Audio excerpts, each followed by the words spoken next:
L'actualité n'attend pas sur Grand Lille TV, soyez les bienvenus, il est 17h45 et nous sommes le mardi 21 janvier.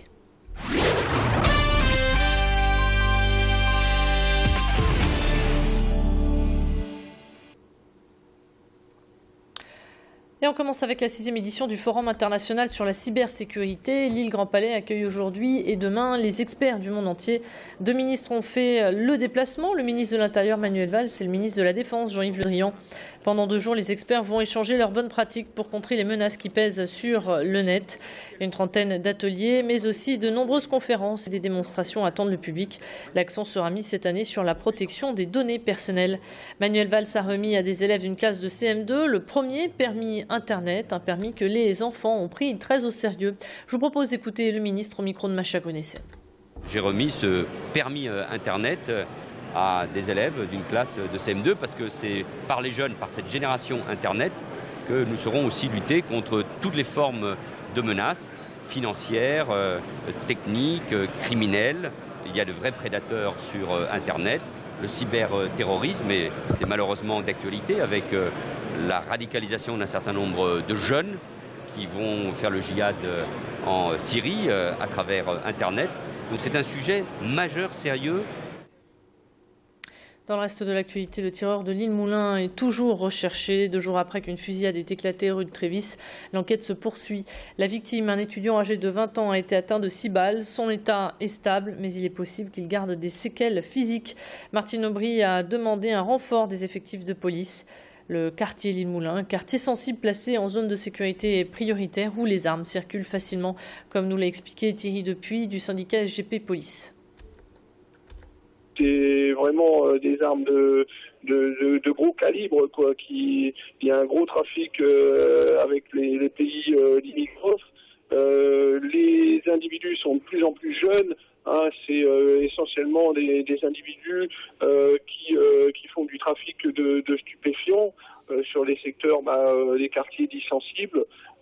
Donc tout ça, il faut être vigilant, il faut nous donner les moyens, puisque pour justement endiguer ce problème de trafic de stupéfiants, de trafic d'armes, il faut être présent sur le terrain pour pouvoir monter des filatures, des planques, etc. 4 divisions d'écart les séparent. Le Petit Poucet Croix affronte ce soir au stadium de Villeneuve-d'Ascq les Dogs en 16e de finale de la Coupe de France. Une belle affiche et un match très attendu par les supporters. Les joueurs de Croix rêvent de créer la surprise et d'entrer dans la légende des petits clubs qui ont su retourner de gros poids lourds de Ligue 1. Coup d'envoi du match ce soir à 19h30. En France, 6 millions de personnes sont concernées par un trouble auditif. La mairie de Tourcoing possède depuis 2010 une boucle magnétique. Elle permet aux malentendants de suivre les réunions sans être gênés par le bruit environnant via un branchement relié à un boîtier. Cet outil est destiné aux personnes déficientes auditives appareillées d'une prothèse auditive. L'idée est donc de leur permettre de mieux prendre part à la vie publique, mais aussi politique. Plus de précisions avec Véronique Grunessen, adjointe au maire et malentendante. Le seul changement pour les personnes handicapées auditifs, c'est d'avoir un petit appareil comme celui-là qui permet d'avoir plusieurs canaux. Alors le premier canal, on l'entend normalement, comme tout le monde, disons par son appareil. Le deuxième canal, plus exactement, permet d'entendre et dans la boucle magnétique, c'est dans le micro, et ce qui se passe autour, dans la salle, tout le bruit extérieur.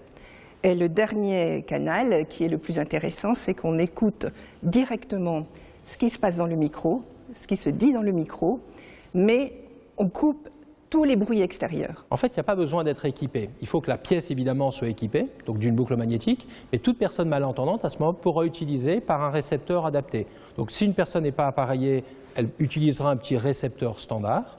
Si elle est porteuse d'aide auditive, elle porte des appareils auditifs, elle a une fonction sur ces aides auditives qui permet de recevoir la boucle magnétique, et si elle est implantée, elle porte des implants cochléaires, elle a la possibilité aussi de recevoir ce signal.